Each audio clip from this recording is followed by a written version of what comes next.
Hey everybody out there in U2 land, this is Blue Harvest. I'm Jesse. I'm Anthony. And we just want to say, hey, what's up, you Rebel scum? Yep. Here we are talking about the latest episode of Rebels. Got a little Star Wars news for you, and both happily survived Hurricane Matthew. Forgive the delay. Yeah. We did have a nice little hurricane and a good amount of damage around here. But this is what we're going to be talking about first. Don't know if any of y'all have seen it yet, but we have a Russian movie poster for Rogue One that came out last week.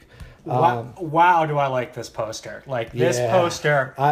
It's simple. It's simple, but it's effective. You can see so much. We have the helmet, it's in the water, here comes the Empire. To me, this is like... menacing Empire, overwhelming. It's the same symbolism of the blockade runner at the beginning of New Hope being followed by the gigantic Star Destroyer. Yeah. You've got the one helmet in the water, fallen soldier. I like the dark tone of the poster. This is like Normandy. Right, versus the magnitude and the overwhelming force of the Empire coming down on this. I will say, I could probably count on one hand movie posters that I've seen, and I've just been like, hell yeah, this is badass. I really like what you just said, because I'm really interested to see is this going to be Star Wars Normandy? I mean, Star Wars World War II in space. We obviously have this beach landing and this very swampy coastal planet. Like, are we gonna see some D-Day level? We got to land on the beach. We must take this beach, or is it just the rebels fleeing, as this poster kind of hints at? That's what I get out of it. Man, and I love the logo in the water. I love that we're building a larger rebel imagery. And I like the fallen soldier element, because I don't think many people are going to make it out of this movie. And I think we need to start having some of that darker stuff in Star Wars and in Rebels, because this is, I don't like Nazis in space being all cutesy, kid-friendly. Like, it needs to be dark. They need to be evil. It needs to be the Empire. And I think they can do one or two things. They can make the fear of the Empire seem so much greater with this movie. I agree with you. So, we both agree, love the poster. Super stoked on it. Looking forward to Rogue One. Again, our plans, we're going to go see it opening night. We're going to bring you our thoughts. We're going to probably come back a little bit after that and let you know our more in-depth later thoughts after having some time to unpack it. And our real test, what's our test for Rogue One? Does it make us want to pop New Hope in? Exactly. Yeah. So just keep that in mind, guys. Hope you guys like the poster. Now let's talk about Star Wars Rebels Season 3, Episode 3? I guess, because Episode 1 was Part 1, Part 2. Then they had Episode 2. Okay, this is Episode 4 for us. That's 4. I'll grant you that. But the biggest thing I have is, so I marathoned the first 2 seasons on Blu-ray, and now I'm watching them on your TiVo Disney XD, pretty much as quickly as we can figure out how to coordinate that.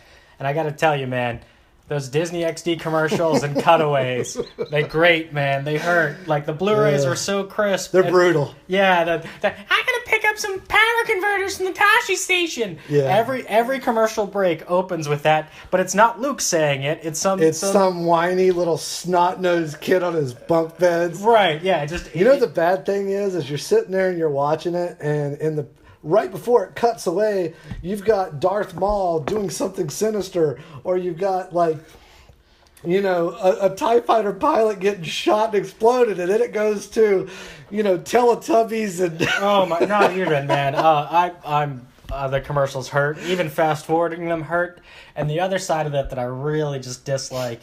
Okay, so the more we see it in this season, the more I hate the updated character designs of Ezra and Kanan. Yes. That's Kanan with an N. Sorry, guys. No D. No D. But again, this is Star Wars, so pronouncing Cal Jargon and all the other friggin' ridiculous Star Wars names you can make up. Cut us a little slack there, fanboys. So, anyway, yeah, I just what is it? What did you don't like about? I mean, do you not? Okay, I don't like. Did you like the flowing hair? Is it? A little hipster. Yeah, I don't like the bowl cut or the shaved head. Yeah. I don't like the green lightsaber. Hold on. Why don't you like the green lightsaber? I liked the gun pistol. I liked the Are you pistol kidding? lightsaber. It was a hell of a lot better than the slingshot, and at least it was inventive. And it seemed like something a kid would make. And and Kanan was obviously using the blaster and trying to keep the Jedi low profile thing. I'm sad that that's gone. I'm sad that trying to keep low profile Jedi doesn't exist anymore. I feel like that's something that should be constant throughout the building of the rebellion, because I think if the Empire knows there are Jedi and they're running around with this cell of the rebellion before it connects with other cells, we must crush it. Like that's I feel like you're okay, yeah, I agree with that. That makes sense.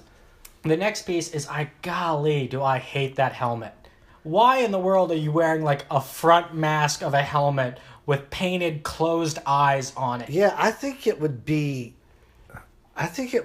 really menacing for him to still have those burn marks, for to have the white eyes. Like if he's going to be coming in contact with people, that would be kind of scary. Like this blind dude with a lightsaber is gonna. Well, and yeah, I mean, and it's just effective that if he embraces that he's blind and doesn't need that crutch. Maybe it makes Zeb feel uncomfortable and. Yeah, Zev really has problems being around the partially disabled. It's a trigger warning for Zeb, and he's just trying to be more respectful. I'm just waiting for Zev to Wolverine, Berserker Rage. I would love to see episode whatever, the Antilles Extraction. So how do we open with it, Anthony? How are we? Well, I mean, first thing, they're having the.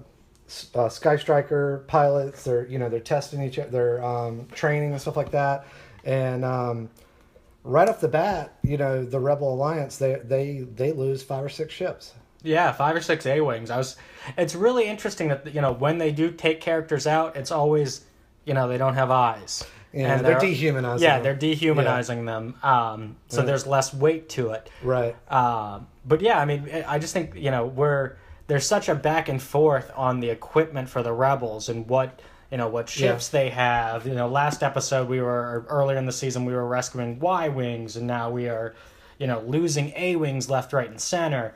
But it did prompt the episode. I mean, it did create this need to recruit fighter pilots. Yep. And it also shows that they're just not winning. It's just not constantly, It's not a snowball effect. Exactly. I already have issues that we're not having stormtroopers or clones. Like I dislike that. I dislike the recruitment elements. I liked them being the Jason Voorhees faceless clone, white mask, menace. Like I like I could take it either way. Yeah, but again, it just seems to You're taking something away from Star Wars and World War II in general by humanizing the Nazis. Like sure. I don't want to see that. You know what though, and it's funny that you say that. In the novels, we're already seeing it with Kallus. We saw it with Finn. Who else are we going to see it with? And they're apparently. It is canon that a lot of the Rebel Alliance were in the Empire and defected. And once they figured out, like, this isn't what we thought it was, and we got misled, and they left. Well, and that's the whole like focal point of the episode is that we are trying. They're sending Sabine, if I'm saying that right. Yeah, that's you got. They're sending Sabine to, extract these young, TIE fighter pilot cadets that want to leave the Empire for what they hear and what they see.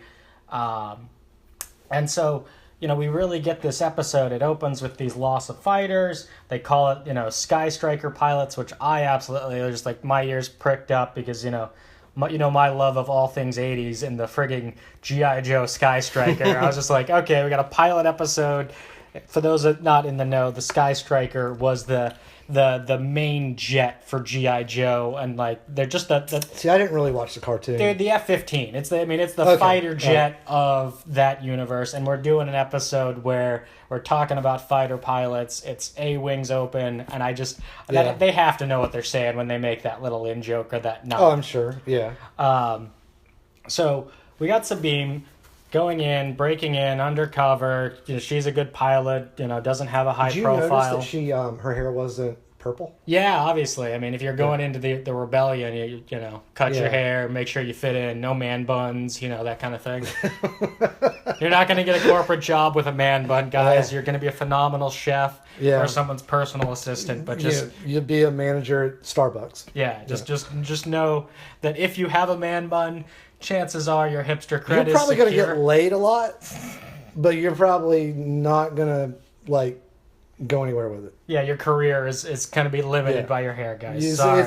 You have to weigh the scales. All right, so tell me about, you know, what did you think of Sabine's, like, her experience in, the TIE Fighter Training Academy? Well, I do remember that she was a defector, like where she was in that academy and left. Good reason why to send her back in. Yeah, perfect. I like the character design. I like that she's artistic. I like we have a female Boba Fett, which was what they were going for, and like pink helmets, and she likes to spray paint, and I like all of that. But it brought in, it's interesting because as we look at this Rogue One poster, you see the logo in the water and on the helmet, and since I've been seeing her art, I knew it was coming. I think she's going to draw that logo. I think it's very similar to a dragonish logo that we've seen on her before already that's going to get, slightly modified into the Rebel logo. I'm going to have to look at that. Yeah, I think that's where we're going. I'm looking forward to her continued development, and I think this episode brought something really interesting because it set her against that Imperial officer, and they had that fist fight. I like the fight. That was good. Governor Price. Governor Price? Yeah, I liked that a lot. I thought that was a pretty good fight. And it showed that she can handle her own. And this is something that, for the art of the show, I still think it's a downgrade from Clone Wars art. But I will say that these character models and the more simplisticness of them does lend itself to more action, more clear fight scenes. It's probably a lot easier to work with because you see this, this pretty good fisticuff back and forth where, that was a pretty good cartoon fight. Exactly. Yeah. And then, so I will give credit to the art design for allowing that because if it's overly complex, animating a fight is really difficult. Probably, yeah. You end up with anime speed lines and Dragon Ball Z reusing cuts over and over again. Yeah. And I also, the big thing that I liked about it was the little back and forth of, the Empire trained me well, lands a couple blows. Obviously, we're talking about her response was my clan trained me better and whoops her butt. Yeah. I don't know, though, because like she could have easily given up her cover and be like, yeah, the Empire trained me well, too. And then just like, pop. Like that would have been a good line too. I think it would have been a better line. I think she was just trying to keep it real with the Mandalorians. Yeah, again, we love our female Boba Fett. Thank you for being in this show. Great way for Disney to expand the marketability of Boba Fett. So we get Wedge. I really like that just because. I call back to all the original trilogy. Yeah. Any piece that we're getting that's connected to the original trilogy directly, fans have to love. I hope we get a little bit more of him. He doesn't necessarily have to be like always with the Ghost Crew, but I'd like to have him popping in, every couple episodes or something like that. Well, yeah, and again, I like that. I think you're going to see him work with Hera, obviously, because she's the leader of Phoenix Squadron now. And have you noticed she seems to not be going on missions as much? Mm-hmm. I mean, we're only 4 episodes in, but still. Well, but we're looking at of the original cast. You need a character that's going to take a more leadership role in the rebellion. She seems more like the Princess Leia that's back at the base, directing, so to speak. So, I mean, that's kind of cool. Everybody's kind of shifting their roles, so to speak. How do our skill sets and how do we fit into this larger rebellion?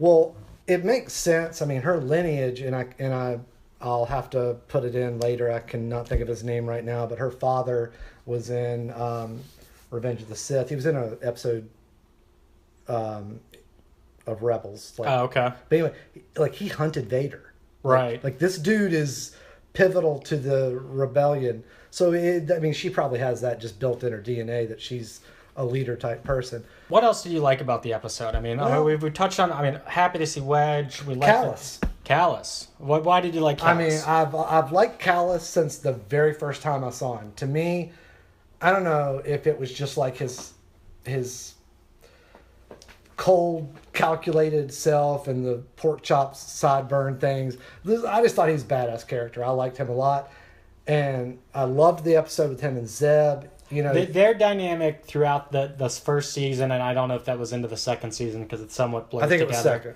Well, but they open with, Zev, I don't like disruptors because they were used to butcher my people. Right. And then he's like, oh, well, I made that order. And like, yeah, that's entirely. And then it comes out later when they're stranded together that it's the prisoner dilemma. How do we survive together even though we're on different sides of the fence? Right off the bat when Kallus and Price came in, and, he comes in, I finished my investigation. I could find no traitors, blah, blah, blah.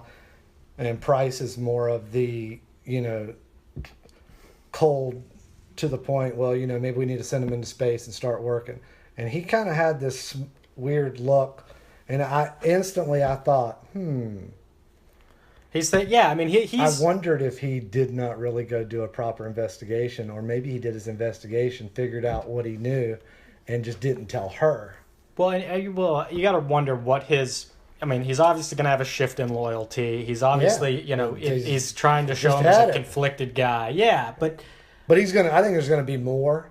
Well, I hope there's more, and I'd like to see him in either one or two things. Flip, go to the rebellion, or...